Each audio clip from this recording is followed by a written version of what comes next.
السلام علیکم ورحمۃ اللہ وبرکاتہ۔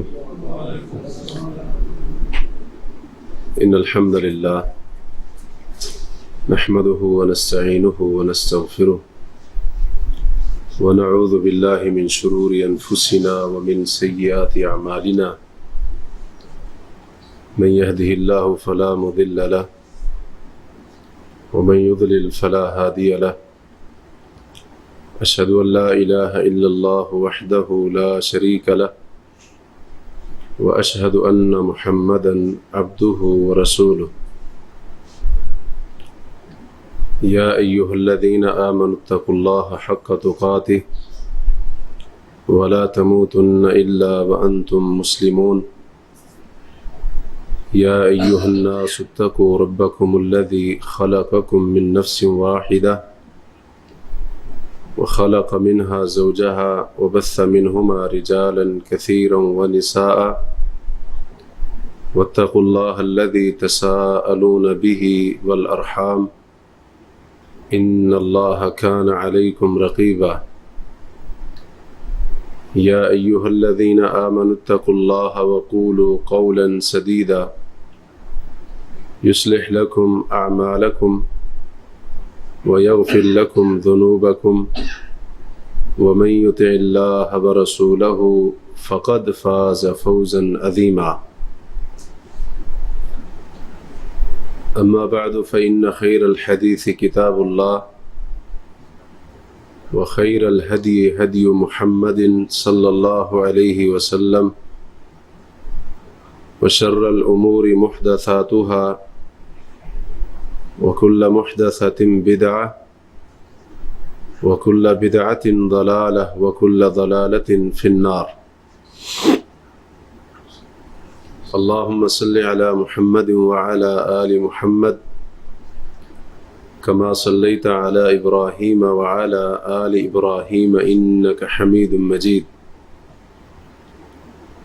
اللهم بارك على محمد وعلى آل محمد كما باركت على إبراهيم وعلى آل إبراهيم إنك حميد مجيد۔ اللهم انفعنا بما علمتنا وعلمنا ما ينفعنا وارزقنا علما تنفعنا به۔ سبحانك لا علم لنا إلا ما علمتنا إنك أنت العليم الحكيم۔ رب اشرح لي صدري ويسر لي أمري واحلل عقدة من لساني يفقهوا قولي واحلل عقدة من لساني يفقهوا قولي واحلل عقدة من لساني يفقهوا قولي۔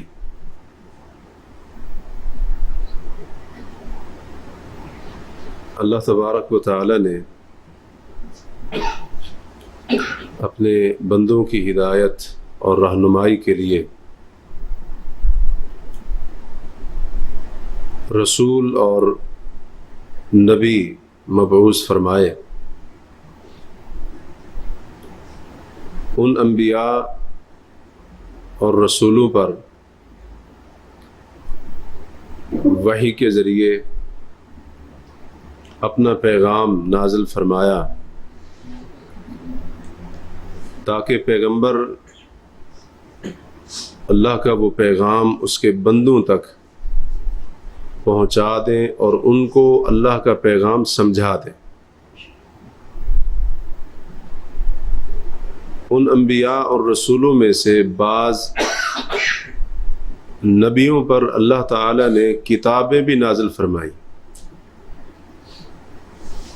جنہیں آسمانی کتابیں کہا جاتا ہے، اور یہ کتابیں جو اللہ تعالی نے اپنے رسولوں پر اپنے بندوں کی ہدایت کے لیے نازل فرمائیں، ان میں سب سے افضل اور سب سے عظیم کتاب قرآن مجید ہے۔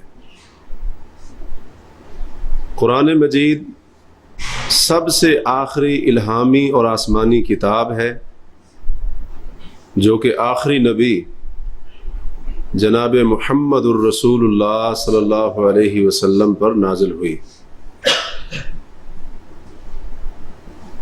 اس کتاب کے بہت سارے فضائل ہیں۔ اس کتاب کا مقام بڑا اونچا اور اعلیٰ ہے، اور ایسا کیوں نہ ہو جبکہ یہ اللہ رب العالمین کا کلام ہے۔ یہ قرآن حکیم اللہ تعالیٰ کا کلام ہے، اور اللہ کے کلام سے بڑھ کر زیادہ افضل بہتر کوئی کلام نہیں ہو سکتا ہے۔ قرآن مجید کے فضائل جس قدر زیادہ ہیں اور اس کا مقام اور مرتبہ جس قدر اونچا اور اعلیٰ ہے، اسی اعتبار سے اس کتاب کے ہمارے اوپر کچھ حقوق بھی ہیں، جن حقوق کے بارے میں جاننا اور پھر قرآن مجید کے ان حقوق کو ادا کرنا، عملی طور پر ان حقوق کو پورا کرنا، یہ ہم میں سے ہر ایک کی ذمہ داری ہے۔ آج کی مجلس میں مختصراً آپ کے سامنے قرآن مجید کے کچھ اہم حقوق کی وضاحت کرنا چاہوں گا، تاکہ ہم لوگوں کو پتہ ہو کہ قرآن حکیم کے ہمارے اوپر کون کون سے حق ہیں، اور جب ہمیں علم ہوگا تو انشاءاللہ ہم ان حقوق کو پورا کرنے کی کوشش بھی ضرور کریں گے۔ قرآن مجید کا سب سے پہلا اور بنیادی حق ہمارے اوپر یہ ہے کہ ہم اس پر ایمان لائیں اور اس کی تصدیق کریں۔ اللہ تبارک و تعالی نے تمام انسانوں کو ایک مقام پر خطاب کرتے ہوئے فرمایا، یا ایھا الناس، اے انسانوں، قد جاءکم الرسول بالحق من ربکم، یقیناً تمہارے پاس ہمارا رسول تمہارے رب کی طرف سے حق لے کر آیا ہے۔ فآمنوا خیر لکم، رسول جو اللہ کی طرف سے حق لے کر آیا ہے اس پر ایمان لاؤ۔ خیر لکم، اس حق پر ایمان لانا تمہارے حق میں بہتر ہوگا۔ تو اللہ تعالیٰ نے یہاں پر کتاب حق قرآن، اس کے اوپر ایمان لانے کا حکم دیا ہے۔ اسی طرح سے ہم جانتے ہیں، ہمیں معلوم ہے کہ ایمان کے 6 ارکان ہیں، اور ان 6 میں سے ایک رکن اللہ کی نازل کردہ کتابوں پر ایمان لانا بھی ہے، اور قرآن مجید بھی ان کتابوں کے اندر شامل ہے۔ لہذا کوئی شخص بھی اس وقت تک مومن نہیں ہو سکتا جب تک اس کا قرآن کے اوپر ایمان نہ ہو۔ اللہ کی اس عظیم کتاب پر جب تک اس کا ایمان نہ ہوگا، وہ شخص اپنے ایمان کے دعوے میں جھوٹا ہوگا، مومن نہیں ہوگا۔ اسی طرح سے اللہ تبارک و تعالی نے قرآن کے شروع میں، یعنی سورہ بقرہ کی ابتدائی آیات میں، متقی پرہیزگار لوگ جن کے بارے میں اللہ نے اعلان کیا کہ یہ فلاح پانے والے بھی ہیں اور ہدایت یافتہ بھی ہیں، اللہ کی جو نازل کردہ ہدایت ہے اس کے اوپر یہ قائم ہے، اللہ نے ان کے اوصاف بیان کرتے ہوئے ایک صفت بیان فرمائی، والذین یؤمنون بما انزل الیک وما انزل من قبلک وبالآخرۃ ہم یوقنون، کہ متقی اور پرہیزگار جن کے لیے قرآن ہدایت بنتا ہے وہ لوگ ہوتے ہیں، اے نبی، جو آپ کی طرف نازل ہوا اس پر بھی ایمان لاتے ہیں، اور آپ سے پہلے جو نازل ہوا اس پر بھی ان کا ایمان ہوتا ہے، اور آخرت پر وہ مکمل یقین رکھتے ہیں۔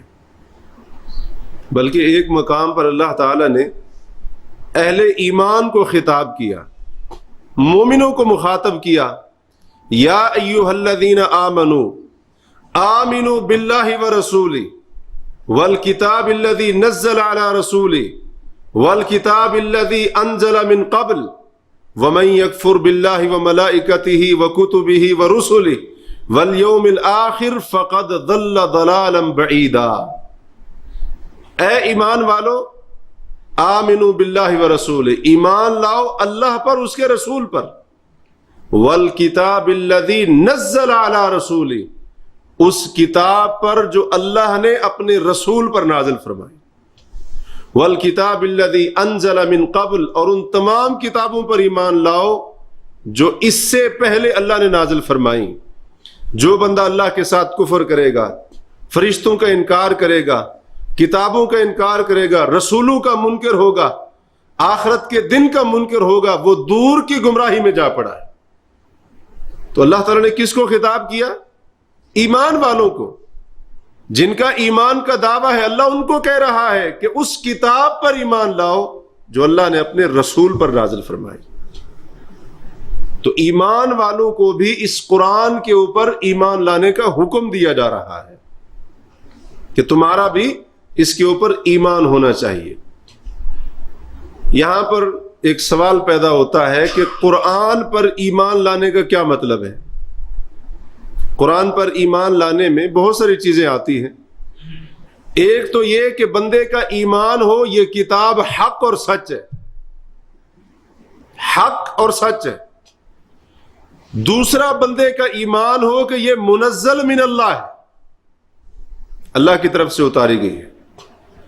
اور تیسرا بندے کا ایمان ہو اس میں جو کچھ بھی ہے وہ سب حق اور سچ ہے، بندے کا اس کے اوپر یقین ہو، بندہ ان تمام چیزوں کی تصدیق کرنے والا ہو جو قرآن کے اندر موجود ہے۔ یہ قرآن پر ایمان لانے کا معنی ہے۔ اسی طرح سے قرآن مجید کے اندر جو وعدے ہیں، بندہ مومن کا ایمان ہو کہ ہر ایک وعدہ جو قرآن میں اللہ نے کیا ہے وہ وعدہ بھی سچ ہے، اور اس میں جو وعیدیں ہیں، سزا عذاب کا ذکر ہے، اور اسی طرح سے سزا اور عذاب کے بارے میں جو ڈرایا گیا ہے، ان تمام وعیدوں پر بھی بندے کا یقین ہونا چاہیے، بندہ ان کی تصدیق کرنے والا ہو کہ وعدے بھی سچے ہیں، وعیدیں بھی حق پر مبنی ہیں۔ اور اسی طرح سے قرآن کے جو احکامات ہیں، قرآن جن باتوں کا حکم دیتا ہے، جن چیزوں کی تعلیم دیتا ہے، اور جن کاموں سے روکتا ہے، منع کرتا ہے، بندے کا ان کے بارے میں بھی ایمان ہو کہ قرآن نے جن چیزوں کا حکم دیا ان پر عمل کرنے میں کامیابی ہے، اور جن چیزوں سے روکا ہے ان سے بچنے میں ہی کامیابی اور کامرانی ہے۔ اسی طرح سے بندے کا یہ ایمان ہو کہ قرآن سے بہتر کوئی فیصل نہیں ہو سکتا ہے۔ اس لیے جب اہل ایمان کا آپس میں جھگڑا ہو، اختلاف ہو، تو اللہ کا قرآن کہتا ہے یا ایھا الذین آمنوا اطیعوا اللہ واطیعوا الرسول واولی الامر منکم، اے ایمان والو اللہ کی اطاعت کرو، اللہ کے رسول کی اطاعت کرو، اور جو تم میں سے اولو الامر ہیں، اولو الامر ہے یعنی جن کے پاس قوت ہے، غلبہ ہے، اس سے مراد کچھ مفسرین کے نزدیک حکمران ہیں، اور کچھ کے نزدیک علماء اور فقہا ہیں، اور دونوں تفسیریں اپنی اپنی جگہ پر صحیح ہیں۔ تو اولو الامر کی اطاعت کرو، لیکن ایک بات یاد رہے، حکمران ہوں یا علماء اور فقہا ہوں، ان کی اطاعت اللہ اور اس کے رسول کی اطاعت کے تابع ہے۔ ان کی اطاعت اللہ اور اس کے رسول کی طرح مستقل نہیں ہے۔ اگر حاکم وقت کسی مسلمان کو ایسی چیز کا حکم دے جو شریعت کی مخالفت ثابت ہو رہی ہو، تو مسلمان کے لیے جائز نہیں کہ حاکم وقت کی اس بات کو مانے جس سے اللہ اور اس کے رسول کی مخالفت ہو رہی۔ کسی عالم یا فقیہ کی بات اللہ کی کتاب کے خلاف ہے، رسول اللہ کے فرمان کے خلاف ہے، مسلمان کے لیے جائز نہیں کہ عالم اور فقیہ کی اس بات کو مانا جائے۔ کیونکہ ہمارے اوپر واجب اللہ اور اس کے رسول کی اطاعت ہے. اللہ اور اس کے رسول کی اطاعت اصل ہے اور اس کو مستقل حیثیت حاصل ہے، جبکہ حکمران، علماء اور فقہا ان کی اطاعت کرنی ہے جب تک ان کی بات، ان کا فیصلہ اللہ اور اس کے رسول کے مطابق ہوگا. اس کے بعد کیا فرمایا؟ فَإِن تَنَازَعْتُمْ فِي شَيْءٍ، مسلمانوں اگر تمہارا آپس میں کسی چیز کے بارے میں تنازع اور جھگڑا ہو جائے، فَرُدُّوهُ إِلَى اللَّهِ وَالرَّسُولِ، تو تم نے اپنے اس جھگڑے کو لوٹانا ہے اللہ اور اس کے رسول کی طرف. ان کنتم تؤمنون باللہ والیوم الآخر، اگر تمہارا اللہ پر ایمان ہے اور آخرت پر ایمان ہے، اور یہ چیز انجام کے اعتبار سے بہتر ہے، ہر لحاظ سے اچھی ہے. تو اللہ تعالی نے ہمیں یہ تعلیم دی ہے کہ ہمارا جب آپس میں اختلاف ہو تو ہمارا ایمان ہو کہ قرآن کا جو فیصلہ ہوگا وہ سب سے بہتر ہوگا، اس سے بہتر کوئی فیصلہ نہیں ہو سکتا ہے.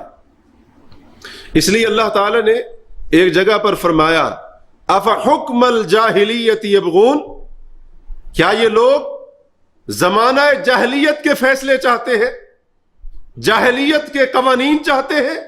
ومن احسن من اللہ حکما لقوم یوقنون، اللہ سے بہتر کس کا فیصلہ ہو سکتا ہے؟ ان لوگوں کے لیے جن کا اللہ کی ذات پر، اللہ کی کتاب کے اوپر یقین. تو ہمارا اس چیز کے اوپر ایمان ہونا چاہیے کہ جو تعلیمات قرآن کی ہیں ان سے بہتر کوئی تعلیم نہیں ہو سکتی ہے، جو نظام قرآن نے بتایا اس سے بہتر کوئی نظام نہیں ہو سکتا ہے، اور جو احکام قرآن نے بتائے ہیں اس سے بہتر کوئی احکام نہیں ہو سکتے. اور زندگی گزارنے کا جو طریقہ قرآن بتاتا اور سکھاتا ہے اس سے بہتر کوئی طریقہ زندگی ہو ہی نہیں سکتا ہے. اس پر بھی ہمارا ایمان. تو یہ مطلب ہے قرآن پر ایمان لانے کا. تو ہمارا قرآن پر ایمان بھی ہو اور جو کچھ قرآن میں ہے اس کی ہم تصدیق کریں. یہ قرآن مجید کا ہمارے اوپر سب سے پہلا اور بنیادی حق. دوسرا حق قرآن مجید کا ہمارے اوپر یہ ہے کہ ہم اس کی تلاوت کریں، قرآن کو پڑھیں، اللہ کی کتاب کی ہم تلاوت کریں. اگر ہمارے پاس وقت کے بادشاہ اور حاکم کا خط آ جائے تو انسان کتنا خوش ہوگا؟ بہت زیادہ. سمجھانے کے لیے آپ کو بات کر رہا ہوں، ورنہ اللہ کے لیے بلند مثالیں ہیں، اللہ کی ذات کی مثال نہیں دے رہا ہوں. حاکم وقت کا خط آ جائے تو بندہ کتنا خوش ہوگا؟ اس قدر خوش ہوگا کہ بار بار اس خط کو کھولے گا، بار بار اسے دیکھے گا، اور اگر پڑھنا لکھنا جانتا ہے تو بار بار اس کو پڑھے گا.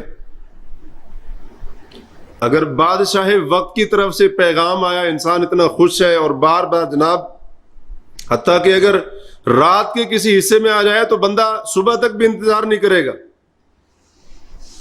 گہری سے گہری اپنی نیند بھی چھوڑ دے گا. ایسے ہی ہوگا نا. اس وقت بھی اٹھ کر رات کے کسی پہر کے اندر اگر اس کو مثال کے طور پر وہ پیغام ملتا ہے، وہ خط اس کے پاس پہنچتا ہے، تو اس وقت جناب وہ اٹھ کر اس کو دیکھے گا بھی صحیح، کھولے گا بھی صحیح، پڑھے گا بھی صحیح. خوشی کی انتہا نہیں ہوگی. بار بار تعجب کی نگاہوں سے پڑھے گا، خوشی کے ساتھ بار بار اس کو دہرائے گا. تو اللہ تعالیٰ کا یہ پیغام جو اس نے ہمارے نام بھیجا ہے، کیا یہ اس لائق نہیں ہے کہ ہم اس کو پڑھیں، ہم اس کی تلاوت کریں؟ تو مسلمان کے اوپر قرآن کا یہ حق ہے کہ مسلمان اللہ کے کلام کی تلاوت کرنے والا ہو، قرآن مجید پڑھنے والا ہو.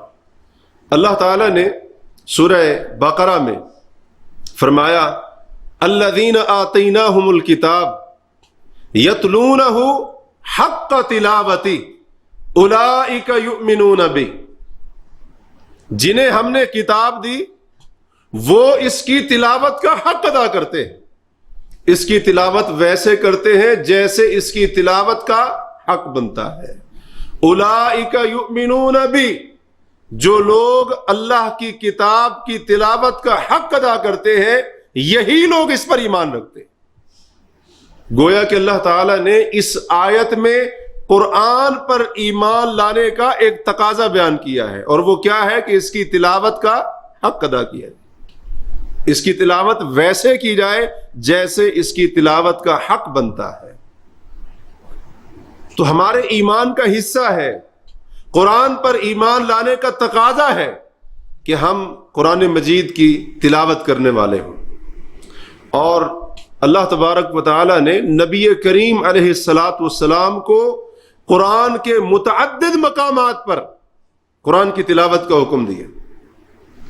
اتل ما اوحی الیک، اے نبی علیہ الصلاۃ والسلام جو آپ کی طرف وحی کی جاتی ہے آپ اس کی تلاوت کریں۔ صاحب قرآن کو، جن پر قرآن نازل ہو رہا ہے، اللہ تعالیٰ ان کو حکم دے رہا ہے قرآن کی تلاوت کا۔ ایک اور جگہ پر اللہ تعالیٰ نے فرمایا وَرَتِّلِ الْقُرْآنَ تَرْتِيلًا، اے نبی علیہ الصلوۃ والسلام آپ قرآن کو ٹھہر ٹھہر کر ترتیل کے ساتھ، اطمینان کے ساتھ قرآن کو آپ پڑھیں۔ ایک اور جگہ پر اللہ نے فرمایا نبی علیہ الصلوۃ والسلام کو حکم دیا، اے نبی آپ ان لوگوں سے کہہ دیں اللہ نے مجھے حکم دیا کہ میں اس شہر یعنی مکہ کے رب کی عبادت کروں جس کا کوئی شریک نہیں ہے، اور اللہ نے مجھے حکم دیا کہ میں مسلمانوں میں سے فرمانبرداروں میں سے ہو جاؤں۔ وَأَنْ أَتْلُوَ الْقُرْآنَ، میرے رب نے مجھے حکم دیا ہے میں قرآن کی تلاوت کیا کروں۔ تو اللہ تعالیٰ نے نبی کریم علیہ الصلوۃ والسلام کو قرآن پڑھنے کا اور قرآن کی تلاوت کا حکم دیا۔ یہ وہ عظیم حق ہے۔ اور پھر جو بندہ قرآن کی تلاوت کرتا ہے، قرآن پڑھتا ہے، بڑا اس کے اوپر اجر ہے، اجر عظیم کے وعدے اس بندے کے ساتھ جو اللہ کی کتاب کی تلاوت کو معمول بنا لیتا ہے۔ قرآن کا پڑھنا اس کی زندگی کا لازمی حصہ ہوتا ہے، اجر عظیم کی خوشخبری ہے اس بندے کے لیے۔ اللہ نے فرمایا ان الذین یتلون کتاب اللہ واقاموا الصلاة وانفقوا مما رزقناهم سرا وعلانیہ یرجون تجارتا لن یبور لیوفیہم اجورہم ویزیدہم من فضلہ انہ غفور شکور۔ ان الذین یتلون کتاب اللہ، یقیناً وہ لوگ جو اللہ کی کتاب کی تلاوت کرتے ہیں، وَأَقَامُوا الصَّلَاةَ، نماز قائم کرتے ہیں، وَأَنفَقُوا مِمَّا رَزَقْنَاهُمْ، جو ہم نے ان کو دیا اس میں سے خرچ کرتے ہیں، سِرًّا وَعَلَانِيَةً، چپکے سے بھی اور لوگوں کے سامنے بھی، لوگوں کے سامنے بھی اور علیحدگی میں بھی، دونوں حالتوں میں خرچ کرتے ہیں۔ یہ تین کام کرنے والے یرجون تجارتاً، یہ ایسی تجارت کی امید رکھتے ہیں، یقین رکھتے ہیں اس پر، لن تبور، جس تجارت میں کوئی گھاٹا نقصان آئے گا ہی نہیں، جس میں گھاٹے نقصان کا کوئی نام و نشان ہی نہیں ہے، ہرگز اس کے اندر کوئی گھاٹا اور نقصان نہیں۔ وہ کیسے؟ فرمایا لیوفیہم اجورہم، تاکہ اللہ ان کو ان کے اجر کا پورا پورا بدلہ دے دے۔ بس فرمایا نہیں ویزیدہم من فضلہ، صرف ان کے عمل کا اجر پورا پورا نہیں، بلکہ وَيَزِيدَهُم مِّن فَضْلِ، اللہ اپنے فضل و کرم سے ان کو مزید اجر عطا فرمائے گا۔ اِنَّهُ غَفُورٌ شَكُورٌ، اللہ بڑا بخشنے والا اور بڑا شکر گزار قدردان ہے۔ تو جو لوگ قرآن کی تلاوت کرنے والے، نمازوں کو قائم کرنے والے، جلوت و خلوت، لوگوں کے سامنے اور تنہائی پوشیدہ حالت میں، ہر حال میں اللہ کے دیے ہوئے رزق میں سے خرچ کرنے والے، اللہ نے فرمایا وہ ایسی تجارت پر یقین رکھتے ہیں جس کے اندر کوئی نقصان ہوگا ہی نہیں، اللہ ان کو ان کے اجر پورے دے گا، مزید اپنے فضل سے عطا کرے گا۔ یہ اجر کتنا ہوگا کوئی پتہ نہیں، اجر عظیم، بے حساب اجر، وافر مقدار میں اجر اس بندے کے نامہ اعمال میں شامل کر دیا جاتا ہے جو بندہ اللہ کی کتاب کو پڑھتا ہے۔ حدیث بڑی معروف ہے، آپ نے کئی بار سن رکھی ہے، سنن ترمذی وغیرہ کے حوالے سے رسول اللہ صلی اللہ علیہ وسلم نے فرمایا من قرأ حرفا من کتاب اللہ، جو اللہ کی کتاب کا ایک حرف پڑھتا ہے تو اسے کتنی نیکیاں ملتی ہیں؟ 10 نیکیاں ملتی ہیں۔ اب غور کیجئے، نبی علیہ الصلوۃ والسلام نے ایک لفظ یا ایک آیت نہیں کہا، ایک حرف کہا ہے، تو کتنا اجر ہے قرآن کی تلاوت کے اندر کہ ایک ایک حرف پر 10 نیکیاں مل رہی، ایک حرف کے اوپر 10 نیکیاں مل رہی ہیں۔ پھر نبی علیہ الصلوۃ والسلام نے مثال دی سمجھانے کے لیے، فرمایا میں یہ نہیں کہتا ہوں الف لام میم ایک حرف ہے، الف ایک حرف ہے، لام دوسرا حرف ہے، میم تیسرا حرف ہے۔ کیا مطلب کہنے کا؟ جو الف لام میم پڑھتا ہے اللہ اس کے نامہ اعمال میں 30 نیکیاں لکھنے کا حکم دے دیتا ہے۔ مثال کے طور پر ایک بندہ قرآن مجید کھولتا ہے اور ایک صفحہ صرف پڑھتا ہے، صرف ایک صفحے کی تلاوت کرتا ہے، اور بالفرض اس صفحے کے اندر 500 حرف ہوں، یہ میں آپ کو کم تعداد بتا رہا ہوں ورنہ حروف کہیں زیادہ ہوں گے۔ مثال کے طور پر اس تلاوت کیے گئے صفحے کے اندر 500 حرف ہوں، ذرا ضرب دیجیے اس کو 10 کے ساتھ، کیا جواب آتا ہے؟ 5000۔ گویا یوں کہہ لیجئے ایک صفحہ قرآن کی تلاوت کرنے پر، اور یہ بھی کم ترین تعداد ہے، مثال کے طور پر آپ کو بتایا ہے، 5000 نیکیاں ملتی۔ اور بندہ پھر دیکھتا جائے وہ کتنی آیتیں پڑھتا ہے، کتنے صفحے پڑھتا ہے، اور اسی طرح سے وہ کتنے پارے پڑھتا ہے، کتنا حصہ وہ قرآن کی تلاوت کرتا ہے۔ اب اسی کے اوپر ہے، وہ جتنا پڑھتا جائے گا اتنا اللہ تبارک و تعالی ہر حرف کے بدلے میں 10 نیکیاں اس کو عطا کرے۔ یہ کس قدر عظیم اجر ہے اس کے اوپر، کس قدر عظیم اجر ہے، ہر حرف کے بدلے 10 نیکیاں مل رہی ہیں۔ اور پھر اس کے علاوہ قرآن کی تلاوت کے اور بھی بڑے فائدے ہیں، بڑے فوائد اور فضائل ہیں۔ ایک مرتبہ نبی علیہ الصلوۃ والسلام نے صحابہ کرام سے پوچھا کیا تم میں سے کوئی بندہ یہ پسند نہیں کرتا کہ وہ صبح کے وقت بطحان کی طرف جائے، مدینہ کے قریب ایک علاقہ تھا، یا عقیق میں جائے، مدینہ میں ایک وادی تھی، وہاں جائے اور وہاں سے 2 اونٹنیاں بڑی کوہان والی لے کر آئے، بغیر کوئی گناہ کیے اور بغیر قطع رحمی کے، یعنی کسی کی حق تلفی بھی نہ کرے، گناہ بھی نہ کرے، صرف مدینہ سے نکلے، بطحان نامی جگہ پر جائے، وادی عقیق میں جائے اور وہاں سے 2 اونٹنیاں لے کر آ جائے۔ کیا تم میں سے کوئی بندہ پسند نہیں کرتا ہے؟ صحابہ نے کہا اللہ کے رسول صلی اللہ علیہ وسلم یقیناً ہم اس چیز کو پسند کرتے، ہر بندہ پسند کرتا ہے۔ تو نبی علیہ الصلوۃ والسلام نے فرمایا تم میں سے کوئی بندہ اگر مسجد میں جاتا ہے اور قرآن کی 2 آیتیں پڑھتا ہے یا سیکھتا ہے، قرآن کی 2 آیتیں پڑھتا ہے یا سیکھتا ہے، اور پھر ان کو نماز میں پڑھتا ہے، اللہ کے نبی صلی اللہ علیہ وسلم نے فرمایا قرآن کی 2 آیتوں کا پڑھنا یا سیکھنا 2 اونٹنیوں سے بہتر ہے۔ اگر 3 پڑھتا یا سیکھتا ہے تو 3 سے بہتر ہے۔ اور پھر آپ نے فرمایا جتنی آیتوں کی تعداد بڑھتی جائے گی اتنے تم اونٹوں کا حساب لگاتے جائیں، یعنی قرآن کی ہر ایک آیت کا پڑھنا یا سیکھنا ایک اونٹنی سے بہتر اور افضل ہے۔ یعنی انسان کو ایک اونٹنی سے بڑے فائدے ہو سکتے، اور اس وقت عرب کا جو یعنی یوں کہہ لے کہ سب سے بڑا مال ہوتا تھا یا سب سے قیمتی مال ہوتا تھا وہ اونٹ ہوا کرتے تھے، اور اونٹوں میں سے پھر اونٹنی ہوا کرتی تھی، اور پھر اونٹ میں سے جو بڑی کوہان والے اونٹ یا اونٹنیاں ہوتی تھیں ان کی قدر و قیمت زیادہ ہوا کرتی۔ یعنی یوں کہہ لے کہ قیمتی سے قیمتی چیز سے بھی زیادہ بہتر بندے کے لیے یہ ہے کہ وہ قرآن کی آیت پڑھے یا اس کو سیکھے۔ ایک پڑھتا ہے ایک اونٹنی سے بہتر ہے، 2 پڑھتا ہے سیکھتا ہے 2 سے بہتر ہے، 3 4 اسی طرح سے آگے آپ حساب لگاتے جائیں۔ تو یہ اس قدر عظیم عمل ہے قرآن کریم کی تلاوت کرنا۔ اور اس کے علاوہ نبی علیہ الصلوۃ والسلام کی حدیث ہے، وہ حدیث بھی یقیناً آپ نے سن رکھی ہے۔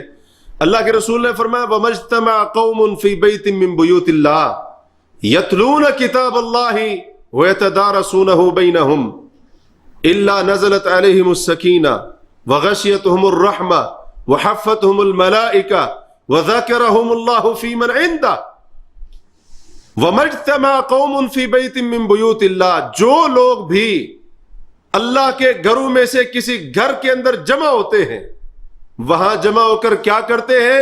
یتلون کتاب اللہ، اللہ کی کتاب کی تلاوت کرتے ہیں، وَيَتَدَارَسُونَهُ بَيْنَهُمْ، اور قرآن مجید پڑھتے اور پڑھاتے ہیں، سیکھتے اور سکھاتے ہیں۔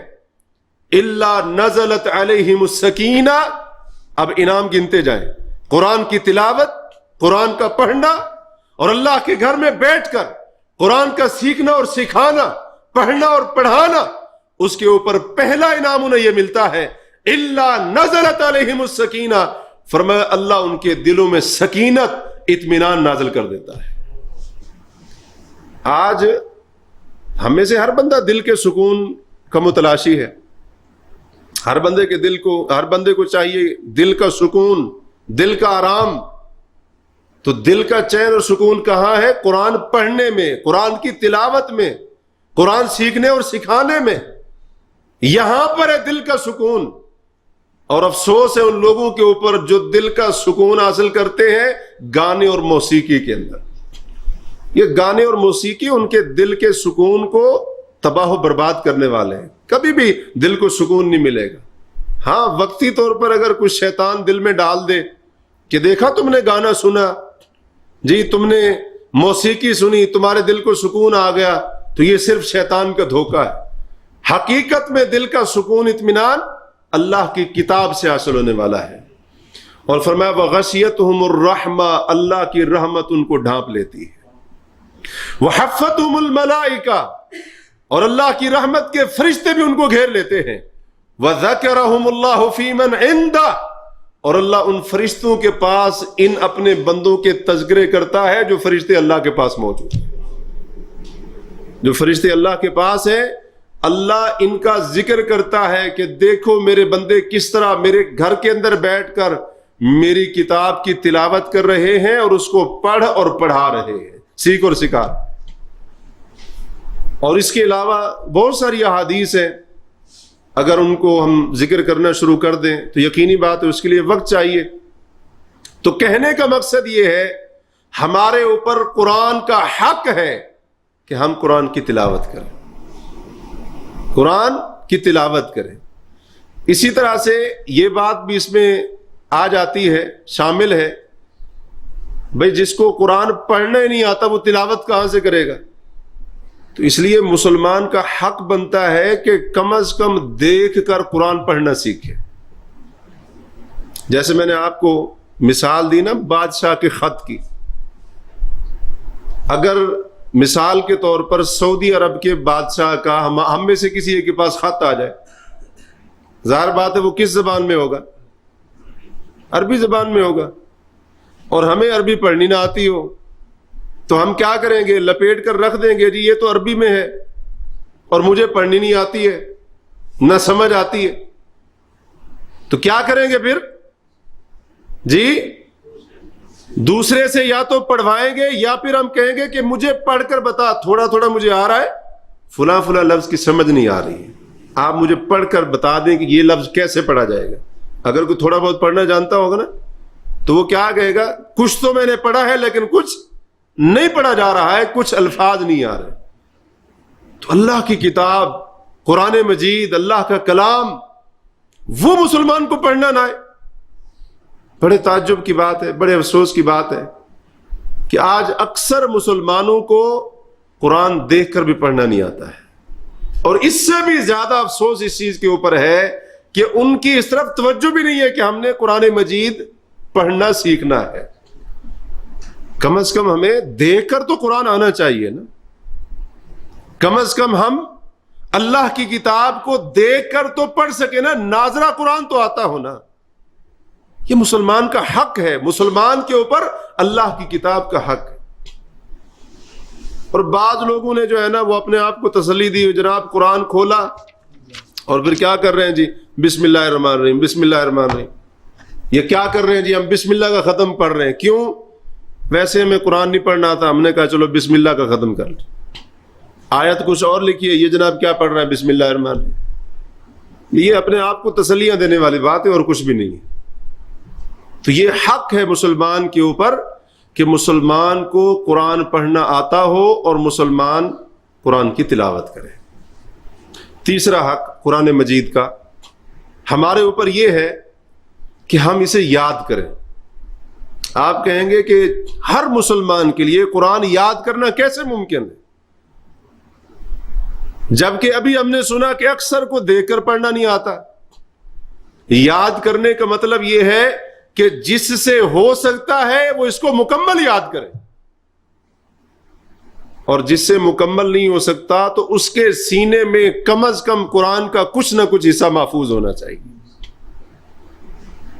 اور اللہ تعالیٰ نے بڑا احسان کیا ہمارے اوپر کہ آخری جو پارہ ہے نا، اس میں جو بالکل آخر میں صورتیں جا کے ہیں وہ بڑی چھوٹی چھوٹی صورتیں ہیں. ان پر اگر ہم محنت کریں، کوشش کریں، تو آخری جو ربع ہے نا، ربع آخری چوتھائی حصہ آخری پارے کا، وہ اگر ہر مسلمان کوشش کرے نا، ہر مسلمان اس کو یاد ہو سکتا ہے. سورت اذا زلزلت الارض زلزالہ یہاں سے لے کر آخر تک کتنی بڑی صورتیں، چھوٹی چھوٹی آیتیں، چھوٹی چھوٹی صورتیں ہیں. تو کم از کم انسان کے سینے میں، مسلمان کے سینے کے اندر کچھ نہ کچھ حصہ تو قرآن کا محفوظ ہونا. اللہ تبارک و تعالی نے ایک جگہ پر اہل علم کی تعریف فرمائی، ان اہل علم کی جن کے سینوں میں قرآن ہوتا ہے. بل هو آیات بینات فی صدور الذین اوتوا العلم، بلکہ یہ قرآن تو واضح آیتیں ہیں، اور یہ واضح آیتیں ان کے سینوں میں ہیں جن کو علم دیا گیا ہے. تو قرآن کا سینے کے اندر محفوظ ہونا، اللہ نے اس کی تعریف کی ہے قرآن کے اندر. اور ایک اعتبار سے یوں کہہ لیجئے ہمیں بھی ترغیب دی جا رہی ہے کہ ہم بھی اپنے سینوں کو قرآن کے کچھ حصے کے ساتھ ضرور آباد کریں. آج جناب لوگوں کو گانے بڑے یاد ہوں گے اور دنیا کی ساری باتیں یاد ہوں گی، مشکل سے مشکل باتیں یاد ہوں گی. اتنی موٹی موٹی کتابیں انگلش کے اندر، اور اسی طرح سے وہ جناب سائنس ہے، کیمسٹری ہے، وغیرہ وغیرہ، وہ جناب پورا ان کو یاد ہوگا. اور قرآن کا کچھ حصہ یاد کر لو اگر یہ کہا جائے تو آگے سے جواب ملتا ہے جی مشکل بڑا ہے، ہم سے یاد نہیں ہوتا ہے. تو ہمارا حق ہے، ہمارے اوپر حق ہے قرآن مجید کا کہ ہمارے سینے قرآن کے کچھ نہ کچھ حصے کے ساتھ آباد ہوں، ہمارے دلوں کے اندر کچھ نہ کچھ حصہ قرآن کا محفوظ ہو. پورا یاد نہیں کر سکتے، کچھ نہ کچھ تو ہونا چاہیے. اب یہ تو نہ ہونا کہ بندہ ساری زندگی قل هو اللہ احد کے اوپر گزارا کرتا رہے، نماز کے اندر بھی وہی پڑھ رہا ہے اور جناب اس کو جو ہے نا وہ سورۃ فاتحہ کے بعد وہی آتی ہے. اس طرح سے تو نہ ہونا. اتنا حصہ، چھوٹی چھوٹی صورتیں، اور اسی طرح سے یہ جو آخر ہے ہر مسلمان کو یاد ہو، تاکہ وہ اپنی نمازوں کے اندر بدل بدل کر صورتیں پڑھتا رہے. اللہ کی کتاب، اس کا کچھ حصہ اس کے سینے میں محفوظ ہو. نبی کریم علیہ الصلوۃ والسلام کی حدیث ہے، آپ نے فرمایا قرآن کو اگر چمڑے کے اندر رکھ دیا جائے اور پھر اس چمڑے کو آگ کے اندر جلایا جائے تو وہ نہیں جلے گا. اس کا ایک معنی علماء نے یہ بیان کیا کہ جس بندے کے سینے میں قرآن ہوگا، جس بندے کے سینے میں قرآن ہوگا، فرمایا اس کو جہنم کی آگ نہیں جلائے گی. لیکن ایک بات ہے، علماء نے یہ بھی کہا کہ صرف یاد کرنا مقصود نہیں ہے، اس پر عمل بھی ہونا چاہیے. سمجھ رہے ہیں نا بات کو؟ اب یہ نہیں ہے کہ صرف حافظ قرآن ہے، وہ سمجھے جی میرے اوپر جہنم حرام ہو گئی، قرآن کی مخالفت کرتا رہے، نماز وہ نہ پڑھے، جھوٹ وہ بولے، زنا وہ کرے. اس کا یہ مطلب نہیں ہے. یعنی سینے کے اندر ہو اور پھر اس کے اوپر عمل بھی ہو، تو انشاءاللہ وہ حافظ قرآن جس نے قرآن کو یاد کیا اور پھر اس پر عمل بھی کیا، اس کو جہنم کی آگ نہیں جلائے گی. تو یہ فضیلت ہے، یہ مقام ہے اس بندے کا جو قرآن کو یاد کرنے والا ہے، قرآن کو حفظ کرنے والا ہے. اور اس کے علاوہ حضرت امامہ رضی اللہ تعالیٰ عنہ کا فرمان ہے، وہ فرماتے ہیں لوگوں قرآن پڑھو، اور یہ جو مصحف یعنی قرآن کے نسخے لٹکے ہوئے ہیں، اور ممکن ہے اس وقت لوگ اونچی جگہ پر قرآن کے نسخوں کو کسی کپڑے وغیرہ کے تھیلے کے اندر لٹکا کر رکھتے ہو اس کے احترام کے طور پر. کہتے ہیں یہ جو قرآن کے نسخے لٹکے ہوئے ہیں یہ تمہیں دھوکے کے اندر نہ ڈالیں. فَإِنَّ اللَّهَ لَيُعَذِّبَ قَلْبًا وَعَلْ الْقُرْآنِ، اللہ اس بندے کے دل کو عذاب نہیں دے گا جس دل کے اندر رب کا قرآن محفوظ ہوگا. اور امام قتادہ رحمہ اللہ بہت بڑے تابعی ہیں، وہ فرمایا کرتے تھے اعمروا بہ قلوبکم واعمروا بہ بیوتکم، کہ لوگوں اللہ کی کتاب کے ساتھ اپنے دلوں کو بھی آباد کرو اور رب کے قرآن کے ساتھ گھروں کو بھی آباد کرو۔ تو ہمارے دلوں کے اندر قرآن کا کچھ نہ کچھ حصہ ہمارے سینوں کے اندر محفوظ ہونا چاہیے، یہ بھی قرآن مجید کا ہمارے اوپر حق ہے۔ چوتھا حق قرآن مجید کا وہ یہ کہ ہم قرآن پر غور کریں، غور و فکر، تدبر، سوچ بچار یہ ہونا چاہیے۔ اللہ تبارک و تعالی نے قرآن مجید کی بہت ساری آیات میں لوگوں کو قرآن پر غور و فکر کرنے کی دعوت دی ہے، بہت ساری آیات میں، بلکہ ایک آیت میں اللہ نے نزول قرآن کا ایک بڑا اہم مقصد بیان کرتے ہوئے فرمایا کتاب انزلناہ الیک مبارک لیدبروا آیاتہ ولیتذکر اولو الالباب، کتاب قرآن مجید جو ہم نے آپ کی طرف اے نبی صلی اللہ علیہ وسلم اتارا ہے، نازل کیا ہے، مبارک، یہ بڑی مبارک کتاب ہے، بڑی بابرکت کتاب ہے۔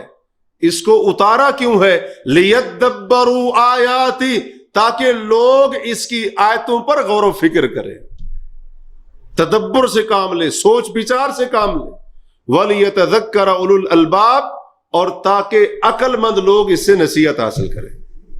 تو اللہ نے اس آیت میں نزول قرآن کا ایک مقصد بیان کیا ہے کہ اس کے اوپر غور کیا جائے، اس کی آیتوں پر تدبر کیا جائے، اور بندہ جب اس کی آیات کو پڑھے اور اسی طرح سے اس کی تلاوت کرے تو ایک ایک مقام پر غور و فکر کرے، سوچ بچار کرے، تدبر کرے، یہ قرآن کے نزول کا ایک بڑا عظیم مقصد ہے۔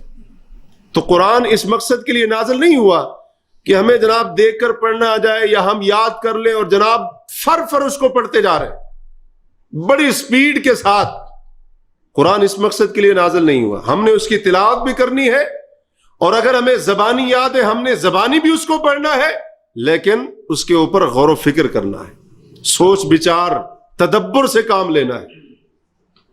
بلکہ اللہ تعالیٰ نے قرآن کے اندر ان لوگوں کی سرزنش کی ہے، ڈانٹا ہے ان لوگوں کو جو قرآن پر غور نہیں کرتے۔ افلا یتدبرون القرآن، فرمایا کیا یہ لوگ قرآن پر غور و فکر نہیں کرتے؟ صرف سننا یا زبان سے پڑھنا کافی نہیں ہے، صرف سننے سے، زبان سے پڑھنے سے ہدایت نہیں ملے گی جب تک اللہ کی کتاب پر غور و فکر نہیں ہوگا۔ اس لیے تو اللہ نے سرزنش فرمائی، ڈانٹا ہے، تنبیہ کی ہے۔ افلا یتدبرون القرآن، کیا یہ قرآن پر غور و فکر نہیں کرتے؟ ولو کان من عند غیر اللہ، اگر یہ غیر اللہ کی طرف سے ہوتا لوجدوا فیہ اختلافا کثیرا، تو اس کے اندر بہت زیادہ اختلاف کو پا لیتے۔ ذرا قرآن پر غور تو کریں، ان کو قرآن کی حقانیت کا علم ہو جائے گا، ان کو پتہ چل جائے گا کہ یہ منزل من اللہ ہے۔ غور تو کریں نا، غور کیوں نہیں کرتے؟ کیوں اس پر تدبر نہیں کرتے؟ اور کیوں اس کی آیات پر سوچ بچار نہیں کرتے؟ اور ایک مقام پر تو اللہ نے فرمایا افلا یتدبرون القرآن ام علی قلوب اقفالها، کیا یہ قرآن پر غور و فکر نہیں کرتے؟ ام علی قلوب اقفالها، یا کہیں ایسا معاملہ تو نہیں ان کے دلوں پر تالے پڑے ہوئے ہیں؟ یعنی دو میں سے ایک بات ضرور ہے، یا تو یہ قرآن پر غور و فکر نہیں کرتے، ایک بات تو یہ ہے، دوسری بات یہ ہے اگر یہ قرآن پر غور و فکر کرتے ہیں لیکن ان کے دلوں پر جو تالے پڑے ہیں ان کی وجہ سے ان کے دلوں کے اندر، دل کی گہرائیوں کے اندر قرآن اترتا نہیں۔ دو میں سے ایک بات تو ضرور ہے، یا قرآن پر غور نہیں کرتے یا کوشش کرتے ہیں غور کرنے کی تو دلوں پر تالے پڑے ہوئے۔ تو اللہ تعالیٰ نے اس آیت کے اندر بھی ان لوگوں کو ڈانٹا ہے جو قرآن پر غور نہیں کرتے ہیں، تدبر سے کام نہیں لیتے ہیں۔ ایک لمبی حدیث ہے جس میں آتا ہے کہ نبی علیہ الصلوۃ والسلام نے سورۃ آل عمران کا جو آخری رکوع ہے، ان فی خلق السماوات والارض واختلاف اللیل والنہار، یہاں سے یہ آیتیں پڑھی آخر تک۔ یہ آیتیں رسول اللہ صلی اللہ علیہ وسلم نے پڑھی اور آپ نے پھر فرمایا لقد انزلت علی اللیلۃ آیات، کہ یقیناً آج کی رات مجھ پر کچھ آیتیں نازل ہوئیں، ویل لمن قرأہا ولم یتدبر فیہا یا ولم یتدبر فیہن، اس بندے کے لیے ہلاکت اور بربادی ہے جو ان آیتوں کو پڑھتا تو ہے لیکن ان پر غور نہیں کرتا ہے۔ اب دیکھیے کتنی بڑی بات ہے، کتنی بڑی بات ہے۔ اس بندے کے لیے ہلاکت ہے، بربادی ہے جو ان آیتوں کو پڑھتا ہے بغیر غور و فکر کے۔ نبی علیہ الصلوۃ والسلام ہلاکت اور تباہی بربادی کا اس کے لیے اعلان کر رہے ہیں۔ پڑھ تو رہا ہے لیکن غور و فکر نہیں ہے، سوچ بچار نہیں ہے۔ تو یہ قرآن کا حق ہے ہمارے اوپر کہ ہم اللہ کی کتاب پر، اس کی آیات پر غور و فکر کریں، تدبر کریں، سوچ بچار کریں۔ ایک ہے تلاوت کرنا اور ایک ہے غور کرنا، فکر کرنا اور اس کے اوپر سوچ بچار کرنا۔ یہ دونوں الگ الگ چیزیں ہیں۔ تلاوت بھی ہونی چاہیے اور غور و فکر بھی ہونا چاہیے۔ بلکہ بعض علماء تو کہتے ہیں کہ ایک مسلمان کو چاہیے اپنا کچھ وقت خاص کر لے جس کے اندر وہ قرآن کے کسی مقام کو کھولے اور اس کے اوپر غور کرنا شروع کر دے کہ اس مقام پر اللہ نے کیا کہا ہے۔ اگر کوئی حکم ہے تو بندہ سوچے اس حکم پر میں عمل کر رہا ہوں یا نہیں کر رہا، اور اگر اس مقام پر اللہ نے کسی چیز سے روکا ہے تو بندہ غور کرے کہ میں اس چیز سے بچ رہا ہوں یا نہیں بچ رہا، کہیں میں اس کام کے اندر مبتلا تو نہیں جس کام سے اللہ تعالیٰ مجھے اس مقام پر روک رہا ہے۔ یہ چیز ہونی چاہیے۔ پانچواں حق قرآن مجید کا ہمارے اوپر یہ ہے کہ ہم قرآن کو سمجھیں۔ اس وقت تک غور و فکر نہیں ہوگا جب تک قرآن کی سمجھ نہیں ہوگی، قرآن کے معانی، مفاہیم، قرآن کا ترجمہ، اس کی تفسیر جب تک ہمیں معلوم نہیں ہوگی قرآن کے اوپر غور نہیں ہو سکتا ہے۔ تو اس لیے ہمیں قرآن کو سمجھنا ہے۔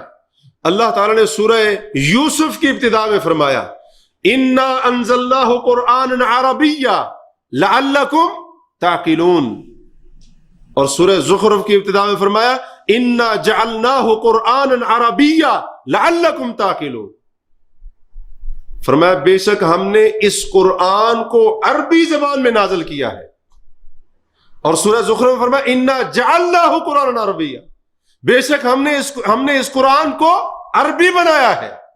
کیوں؟ لعلکم تعقلون، تاکہ تم سمجھو، تاکہ تم، گویا کہ اللہ تعالی نے قرآن کے نزول کا ایک مقصد بیان کیا، اے لوگوں تاکہ تم سمجھو اس کو۔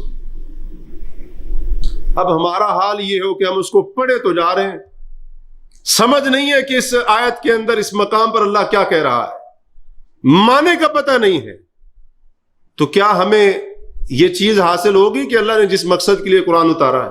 تو یہ بھی قرآن کے نزول کا ایک مقصد ہے تاکہ ہم سمجھیں، اپنے رب کی بات کو سمجھیں، میرا رب مجھ سے کیا کہہ رہا ہے، میرا رب مجھ سے کس چیز کا مطالبہ کر رہا ہے، میرے خالق اور مالک نے کس بات سے مجھے منع کیا ہے۔ یہ سب کب ہوگا؟ جب ہم قرآن کو سمجھنے والے ہوں گے۔ ہم قرآن کے اندر کئی بار جب ہم تلاوت کرتے ہیں تو یا ایھا الذین آمنوا، یہ خطاب اور ندا پڑھتے ہیں نا، اس سے گزرتے ہیں، اور کئی بار نمازوں کے اندر بھی ائمہ جو جہری نمازیں ہوتی ہیں ان کے اندر وہ آیتیں پڑھتے ہیں جن کی ابتدا یا ایھا الذین آمنوا سے ہوتی ہے، لیکن آگے کیا ہے؟ یا ایھا الذین آمنوا، اے ایمان والو، آگے کیا ہے ہمیں نہیں پتا ہوتا ہے۔ حضرت عبداللہ بن مسعود فرمایا کرتے تھے جب قرآن کے اندر اللہ کہے یا ایھا الذین آمنوا فَأَرْعِ لَهَا سَمْعَكَ، فرماتے تھے کان کو متوجہ کر لیا کرو، پوری توجہ سے آگے والی بات کو سنا کرو، کیونکہ یا ایھا الذین آمنوا کہنے کے بعد یا تو اللہ کسی خیر کا حکم دے گا یا کسی برائی سے منع کر رہا ہوگا۔ تو اس لیے جب آ جائے نا یا ایھا الذین آمنوا، کہتے ہیں کانوں کو متوجہ کر لو، کان لگا کر بات کو سنا کرو، خوب اچھی طرح سے توجہ سے سنا کرو، آگے یا تو کوئی حکم ہوگا یا اللہ تعالیٰ کسی چیز سے منع کر رہا ہوگا۔ تو ہم نے اس کو سمجھنا ہے، قرآن مجید کو سمجھنا ہے ہم نے، اس لیے تو رسول اللہ صلی اللہ علیہ وسلم نے 3 راتوں سے پہلے پورا قرآن پڑھنے سے منع کر دیا. وجہ کیا بیان فرمائی؟ فرمایا جو 3 راتوں سے پہلے قرآن پڑھتا ہے وہ سمجھتا نہیں. حضرت عبداللہ بن مسعود کے پاس ایک شخص آیا, اس نے آ کر کہا جی میں نے گزشتہ رات میں ساری کی ساری مفصل صورتیں پڑھ ڈالی. مفصل صورتوں سے مراد سورہ حجرات یا سورت قاف سے یہ مفصل صورتیں شروع ہوتی ہیں قرآن کے آخر تک, اور یہ تقریباً 4 پارے سے زیادہ بنتے ہیں, 4.25 پارے, اور یوں کہہ لیں کہ 4.5 پارے کے قریب تقریباً یہ بنتا ہے. تو اس نے یوں کہہ لیں بڑے خوش ہو کر کہا کہ میں نے گزشتہ رات ساری مفصل صورتیں پڑھ ڈالی. حضرت عبداللہ بن مسعود ناراض ہوئے, فرمایا احدن کا حد شعر, جیسے اشعار جلدی جلدی پڑھے جاتے ہیں ایسے تم نے قرآن جلدی جلدی پڑھ ڈالا. پھر انہوں نے سمجھایا, کہا کہ قرآن کو ٹھہر کر پڑھو, کچھ ایسے لوگ آئیں گے جو قرآن پڑھیں گے تو صحیح, لیکن وہ قرآن ان کے حلق سے نیچے نہیں اترے گا.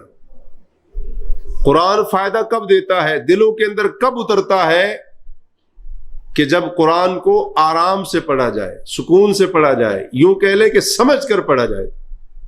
گویا کہ حضرت عبداللہ بن مسعود نے اس چیز کو ناپسند کیا کہ بندہ جلدی جلدی بغیر سمجھے قرآن کو پڑھے, اس لیے انہوں نے یہ بات ارشاد فرمائی. اس کے بعد چھٹا حق قرآن مجید کا ہمارے اوپر یہ ہے کہ ہم قرآن پر عمل کریں, قرآن پر عمل کریں. قرآن کے اوپر عمل کرنا یہ قرآن مجید کا ہمارے اوپر بہت بڑا حق ہے, بہت بڑا حق ہے. بلکہ اس کو اگر آپ بنیادی حقوق میں سے کہہ لیں تو کوئی مبالغہ نہیں ہوگا, اور یہ مطالبہ ہر ایک مسلمان سے ہے, ہر ایک مسلمان سے ہے کہ وہ قرآن پر عمل کرے, اللہ کی کتاب کے مطابق زندگی گزارے, قرآن کی اتباع کرے, قرآن کی پیروی کرے, جیسے جیسے قرآن کہتا ہے ویسے ویسے عمل کرتا جائے, اور اپنی زندگی کو قرآنی احکامات تعلیمات کے مطابق ڈھالتا جائے. یہ مطالبہ ہر ایک مسلمان سے. اللہ نے سورہ انعام میں فرمایا وَهَذَا كِتَابٌ أَنزَلْنَاهُ, یہ کتاب ہم نے آپ کی طرف اتاری ہے, مبارکن, مبارک کتاب ہے, فَاتَّبِعُوهُ, اس کے بعد حکم دیا لوگوں اس مبارک کتاب کی پیروی کرو, وَاتَّقُوا, اور تقوی اختیار کرو, لَعَلَّكُمْ تُرْحَمُونَ, تاکہ تم پر اللہ کی رحمت نازل ہو. تو اللہ تعالیٰ نے ہمیں حکم دیا ہے قرآن کی اتباع کرنے کا, قرآن کی پیروی کرنے کا. اتبعوا ما انزل الیکم من ربکم, تمام لوگوں کو حکم ہے کہ جو تمہارے رب کی طرف سے اتارا گیا اس کی اتباع کرو, اس کی پیروی کرو, اس پر عمل کرو.